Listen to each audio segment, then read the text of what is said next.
Assalamualaikum warahmatullahi wabarakatuh. Saya Nadia Istiqomah dari Prodi Akuntansi Reguler Plus. Saya di sini akan mempresentasikan untuk memenuhi tugas ulangan tengah semester 1 pada mata kuliah Pengantar Akuntansi 1. Saya di sini akan mempresentasikan mengenai siklus akuntansi atau dalam bahasa Inggrisnya accounting cycle. Langsung saja, pengertian siklus akuntansi sendiri adalah proses akuntansi yang dimulai dengan menganalisis dan menjurnal transaksi-transaksi dan diakhiri dengan penyiapan neraca saldo setelah penutupan. Langkah-langkah dalam siklus akuntansi yaitu sebagai berikut. Yang pertama ada menganalisis dan mencatat transaksi ke dalam jurnal. Yang kedua ada memposting ke buku besar. Yang ketiga menyiapkan neraca saldo yang belum disesuaikan. Lalu ada menyiapkan dan menganalisis data penyesuaian. Yang kelima, menyiapkan kertas kerja akhir periode. Yang keenam, membuat ayat jurnal penyesuaian dan posting ke buku besar. Selanjutnya, menyiapkan neraca saldo yang sudah disesuaikan. Selanjutnya, menyiapkan laporan keuangan, lalu membuat ayat jurnal penutup, lalu posting ke buku besar. Dan yang terakhir, menyiapkan neraca saldo setelah penutupan. Di sini ada contoh pembuatan laporan keuangan dari soal akuntansi atas usaha dealer mobil Pak Sanjaya yang akan membuka usaha dealer mobil yang diberi nama Dealer Sanjaya yang dibuka pada bulan Maret 2019. Adapun transaksi di Dealer Sanjaya ini yang terjadi pada bulan Maret 2019, pada tanggal 1 Maret Tuan Sanjaya mendirikan dealer mobil dengan menyetor uang pribadinya ke kas perusahaan sebesar 45 juta rupiah. Di sini kita bisa mengartikan sebagai modal awal. Dan pada tanggal 4 Maret, untuk menambah kas perusahaan, Tuan Sanjaya meminjam uang ke Bank BCA sebesar 25 juta rupiah. Di sininya nanti kita akan menggunakan akun hutang Bank BCA. Pada tanggal 6 Maret, Dealer Sanjaya membeli perlengkapan dealer sebesar 7 juta rupiah secara tunai. Pada tanggal 9 Maret, Tuan Sanjaya mengambil uang kas di perusahaan sebesar 5 juta untuk keperluan pribadi, jalan-jalan, dan liburan keluarga. Pada tanggal 12 Maret, Tuan Sanjaya membeli perlengkapan dari toko Bintang Timur senilai 20 juta rupiah secara kredit dengan rinciannya 18 macam alat kunci mobil dan seterusnya. Pada tanggal 15 Maret, Dealer Sanjaya menerima pendapatan jasa otomotif sebesar 15 juta dari customer baru. Pada tanggal 17 Maret, Tuan Sanjaya membayar sebagian hutang pada toko Bintang Timur sebesar 9.700.000 untuk pembelian kredit pada 12 Maret lalu. Pada tanggal 25 Maret, Tuan Sanjaya membayar gaji 2 pegawai dealer sebesar 6.200.000. Pada tanggal 26 Maret, Dealer Sanjaya melakukan jasa perbaikan mobil sebesar 11 juta rupiah dan pembayarannya akan diterima 1 bulan kemudian. Pada tanggal 27 Maret, perlengkapan dealer yang sudah terpakai sebesar 8 juta. Pada tanggal 29, tagihan pemakaian listrik PLN Dealer Sanjaya sebesar 600.000 dan tagihan pemakaian air PDAM sebesar 120.000.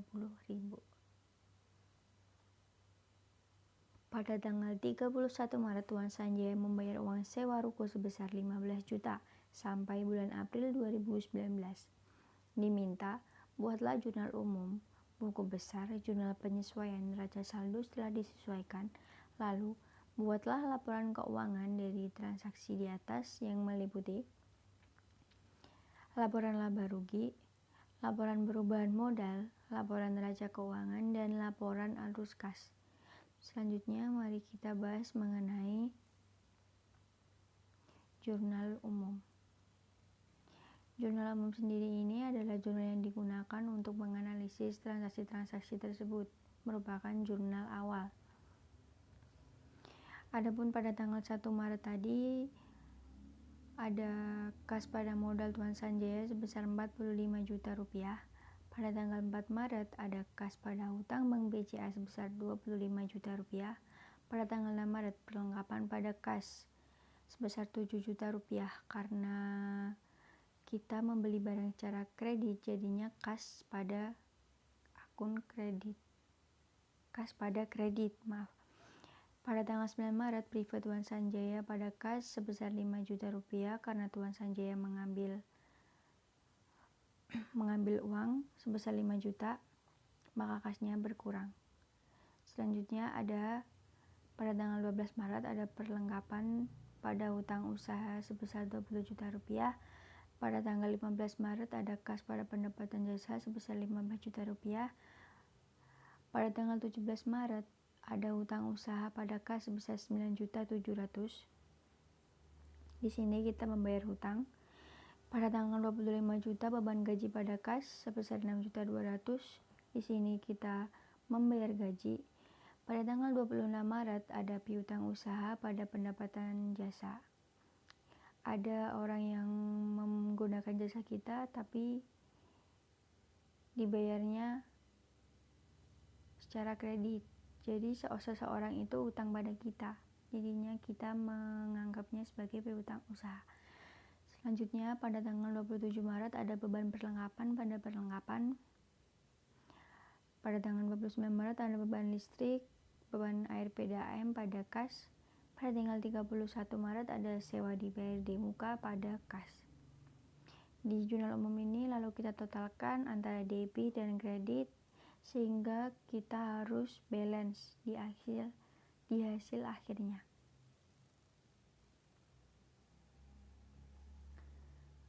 Selanjutnya ada buku besar. Buku besar ini kita mengelompokkan akun-akun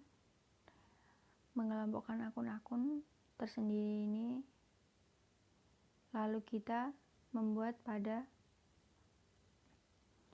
nanti yang kita akan buat pada neraca saldo.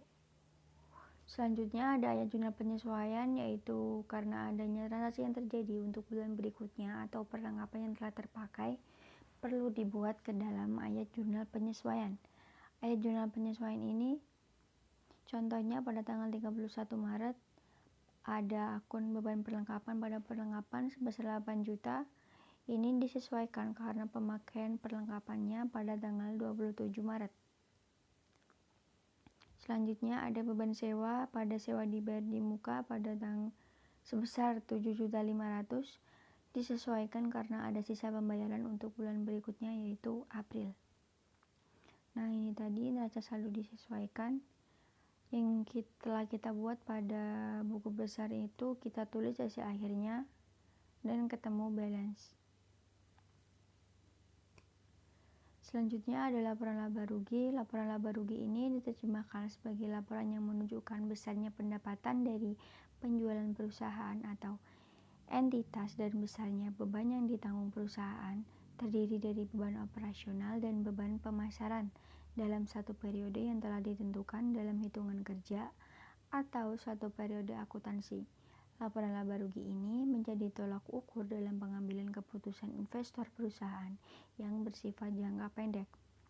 Intinya, laporan laba rugi ini terdiri dari pendapatan dan beban lalu dikurangkan. Ada total pendapatannya, saldonya 26 juta rupiah dan beban-bebannya terdiri dari beban perlengkapan, beban gaji, beban listrik, beban air PDAM, dan beban sewa. Kemudian beban-beban ini kita totalkan, lalu pendapatan dikurangi beban dan ketemu hasilnya 3.580.000 rupiah. Selanjutnya ada laporan perubahan modal. Laporan perubahan modal ini diartikan sebagai laporan statement manajemen yang menunjukkan adanya perubahan modal, yaitu dari modal awal menjadi modal akhir dalam satu periode akuntansi. Modal awal perusahaan ini sebesar 45 juta rupiah. Kemudian laba bersih. Laba bersihnya yang tadi sebesar 3.580.000 dan ada prive yang sudah tertulis pada transaksi di awal tadi sebesar 5 juta rupiah, lalu kita kurangkan dan ketemu hasilnya 43.580. Selanjutnya adalah laporan neraca keuangan. Laporan neraca keuangan dalam perusahaan ini berfungsi untuk menunjukkan besaran posisi keuangan atau yang biasa dikenal sebagai neraca.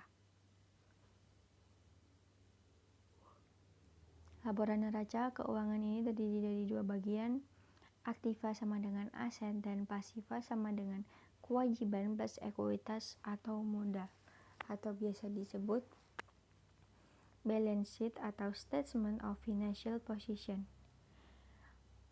Ini ada contoh neraca keuangan.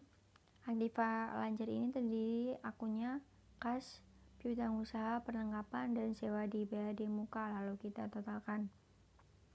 Pada kolom kanan ada pasiva. Pasiva lancar ini terdiri dari hutang-hutang. Contohnya ada hutang usaha dan ada hutang bank. Lalu ada ekuitas. Ekuitas ini terdiri dari modal Tuan Sanjaya, yaitu modal akhirnya. Kemudian kita jumlahkan dan ketemu balance antara aktiva maupun pasiva. Dan sekian dari saya. Jika ada kesalahan kata atau kesalahan materi, saya mohon maaf. Terima kasih buat Ibu dosen atas materinya. Cukup sekian. Wassalamualaikum warahmatullahi wabarakatuh.